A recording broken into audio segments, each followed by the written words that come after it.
If you love Togekiss, if you love other fairy Pokemon like Tapu Lele, have I got a video for you today. I did the last stretch of my Master Ball run this season with a fully Togekiss Cynthia dedicated deck, but I tried some new things with it. I ran 2 Togetics, so we got 6 of that line. I ran the full 2 Sabrina. Sabrina combos so well with Tapu Lele and Togekiss, it's crazy. Plus, I ran 1 of the Ghost type Oricorio, making for a really interesting mix. If you stay to the end of this video, I promise you're gonna have all the information you could possibly need on Togekiss type decks. But first, let's start with a match that showcases the absolutely insane power of this type of mix of cards. All of these matches that I'm going to show you today, these are all matches from the end of my Ultra Ball 4 final push towards Master Ball. We lead off this match with a Togepi. In this type of a mix with such a heavy Cynthia and 2 double Togetics, it doesn't really feel so bad to lead off with Togepi. You should be able to relatively consistently build up. And if you're going first, for example, you can still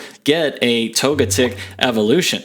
Let's see what that looks like. This is exactly what's happening in this match. So in this match, we didn't really have a choice to start with. We led off with the Togepi, ended up with the Togepi on the bench and the 1 copy of the Oricorio, which is great to always just have sitting back there ready to come in. And we're able to lead off with this quick early Togetic evolution into the dealing 40 damage. Okay, I actually played Togekiss before on this channel. Go check it out if you want. And that was using a really good tournament list that we're going to talk about again in a second.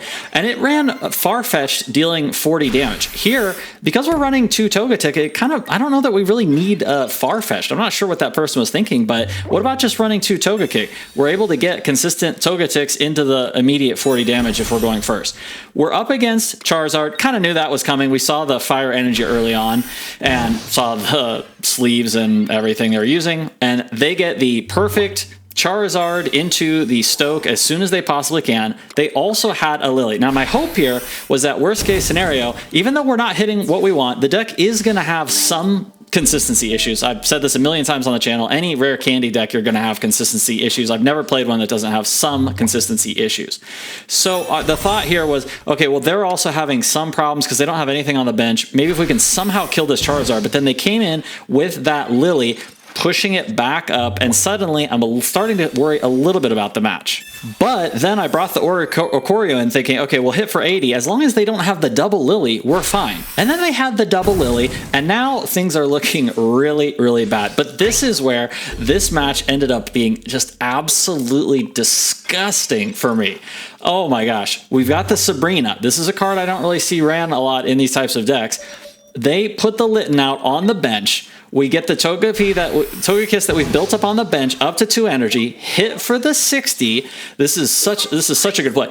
Sabrina pairs so well with both Togekiss and the Tapu Lele. I mean, I love it in this kind of deck. So we're able to switch out, get the 1 point, guaranteed 60 kill. We've powered up for the next hit. They've already ran through both of their Lilies. I mean, how much better of an opening can my opponent have?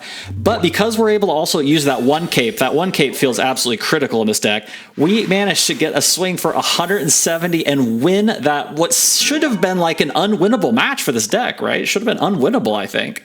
Okay, let me show you another quick match that shows, again, just the absolutely insane power of this particular type of mix.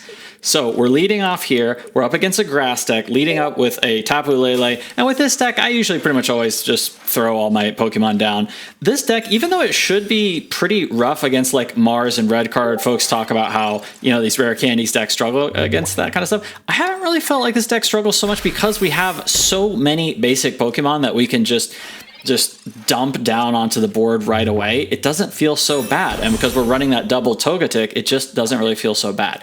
So here, I would say against the grass deck, I don't know that it feels like a super great matchup one way or another. Like Tapu Lele's not really so great.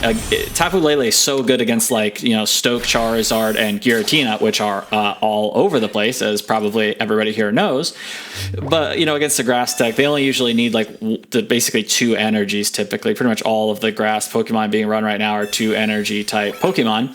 So the Tapu Lele is not able to quite get in there. It basically becomes kind of a far-fetched once again. So you kind of end up with another Farfetch'd.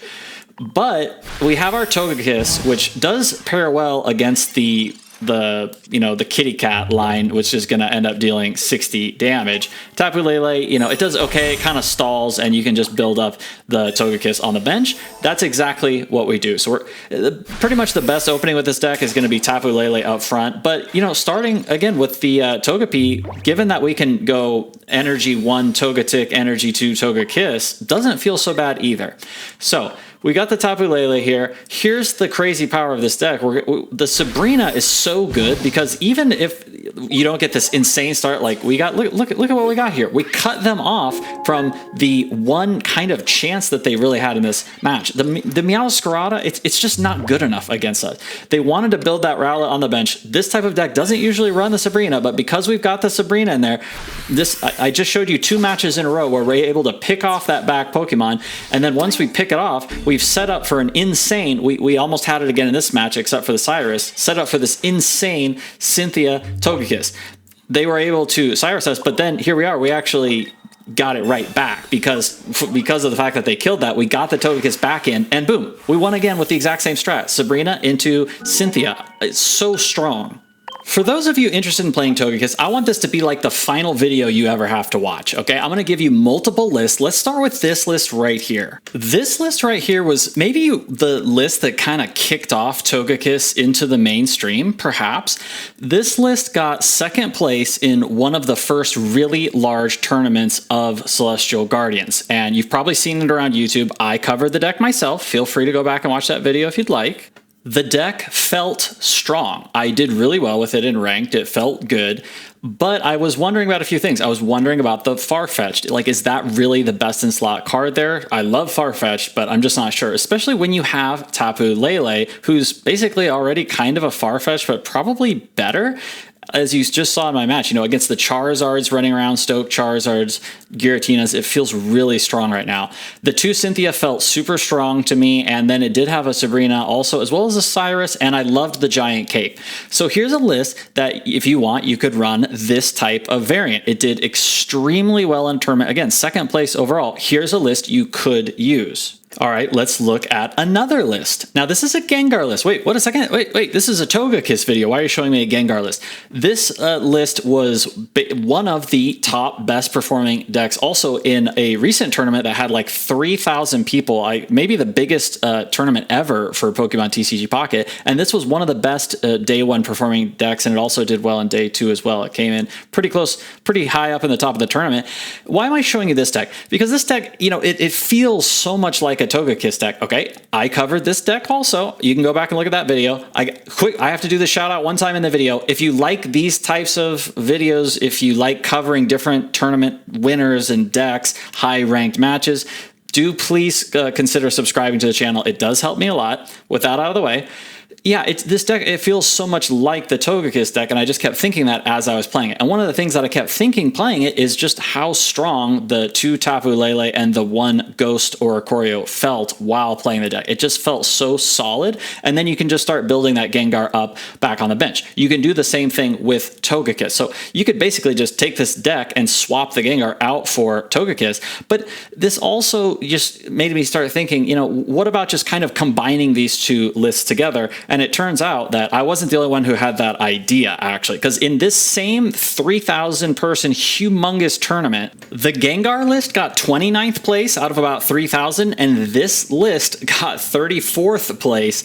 I just had to scroll down a couple places, and as I was thinking in my head, what if I basically just took this Gengar list and basically just kind of made it into the Togekiss list? And I feel like that's exactly what we had, just a couple places down from 29th to 34th place out of 3,000 people. So this deck also did extremely well. Here's another list you could try running, and I'm sure you do very well with. We see similar things. 2 Togepi, 1 Togetic, 2 Togekiss. Very common to see this kind of mix. We see the 1 Cape still, but now we've got that full 2 Tapu Lele, 1 Oricorio package, and I have a feeling this is probably going to be the form of this deck list going forward. And then I decided to put my own variant together. Actually, I put my deck list, I think, before I even saw this one. So this has to just be probably the final version and probably the best version, I think. Mine's obviously a little bit wacky and zany, just giving you more ideas of things you can do. It did work really well for me in high ranked on the way to Master Ball. But here you can see also a more traditional list, a more proven list in this tournament, running a Cyrus, running a Mars, like everybody's running Mars, and a red card these days. You see them just all over the place. In this list, you're only going to get one Cynthia. I do have games where it feels like sometimes maybe two Cynthia is too many. Maybe one is better. I really just liked it and I'm having fun with the version I put together. But yeah, the one giant cape, I agree totally. And then one Guzma, okay, it just kind of depends on what you're facing, what you're expecting to play against, and the current meta. All right, so with that, I hope you can agree that this should give you pretty much everything you could possibly need to play Togekiss. I've given you multiple lists. I've given you mine, multiple great tournament lists. And now we'll just end the video with one or two more matches showcasing my fun list that I had put together as well, and maybe talking a little bit more about some of the specific final card choices. So in this match, we see we're against Dark Energy, and we're assuming, okay, probably Darkrai Giratina. That's what you face pretty much every time you're up against Dark Energy. And in this match, I want to point out the consistency that the two Tapu Lele, one Oricorio, Ghost Oricorio add to the deck, and again the Togetic as well. Because of this package, if you look at, for example, Darkrai Giratina, look at our opponent. They led off with a Darkrai, leading off with a Dark Energy, and that's all they have. Now, this is not a normal match, not a common match by any means. Our opponent is stumbling hard, but we're also kind of stumbling. We're not finding our Togekiss. This is a Togekiss deck. We're not finding the Togekiss. A lot of these, rare candy decks, I feel like when they stumble hard, you can't really come back. Darkrai Giratina, on the other hand, like the deck is so consistent that like so many decks that I've just like wanted to have fun with and try, they don't really work because Darktina is just too much better and like almost never stumbles. And even when Darkrai Giratina stumbles, they almost always figure out a way to kind of get out of it and get back to their game plan. Here we are just totally, completely stuck on getting our Togekiss. It's just not happening at all. Because we got the Togetic, it actually let us deal some decent early damage, but this is where having the two Tapu Lele and one Oricorio package in there, honestly, it really adds a massive layer of consistency. This is a matchup, I feel like, right here that perfectly showcases this. They finally find that Giratina, one of the worst openings possible for a Darkrai Giratina deck right here we're seeing. But like if we had stumbled so hard and we didn't have this other package and we were just fumbling around with no Togekiss and we just didn't really have anything going on at all, we still could have potentially lost this, I feel like. But with these tools, you're almost never going to have that level of inconsistency, even though you're playing a rare candy type style deck. We're able to lead off with an immediate 40. Then we come up with Tapu Lele, who's going to be hitting for 40 or 60 against the Darkrai. Then we manage to bring in that Oricorio, always just sitting there on the bench, ready to hit for 80, comes in, hits for the 80, and then we get to bring in a final Tapu Lele. This could have been anything. We could have brought in Tapu Lele, Togepi, or Togekick, literally anything would have taken out that Darkrai.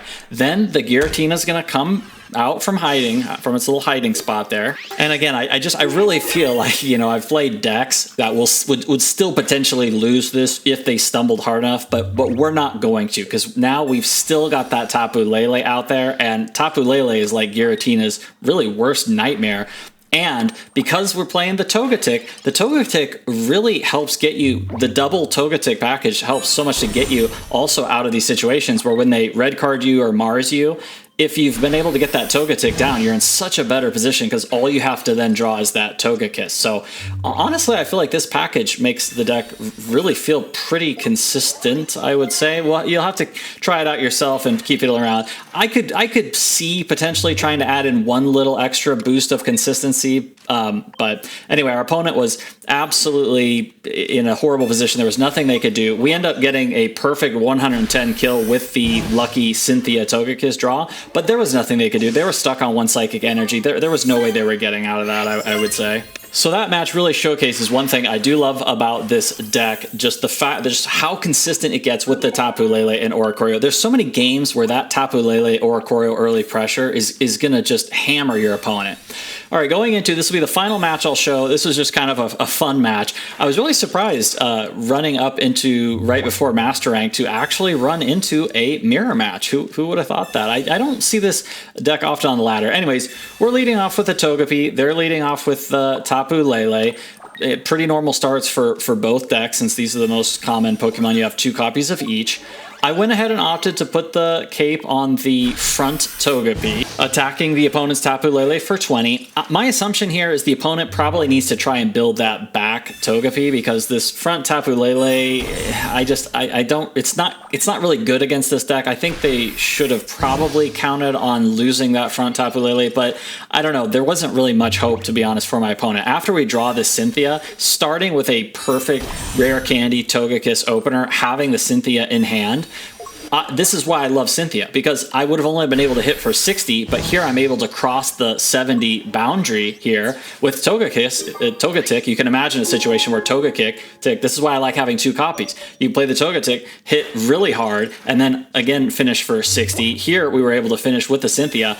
And this is just one of the things that makes this deck so strong. Again, being able to, let's say you Togetic, hit for 40, and then you're able to follow that up with 110 with a Cynthia, and then you're just hitting for 120 every turn. It's so strong. And with that, there's just no way my opponent can come back. This is such an overwhelming deck when you have a start like this, especially early Cynthia.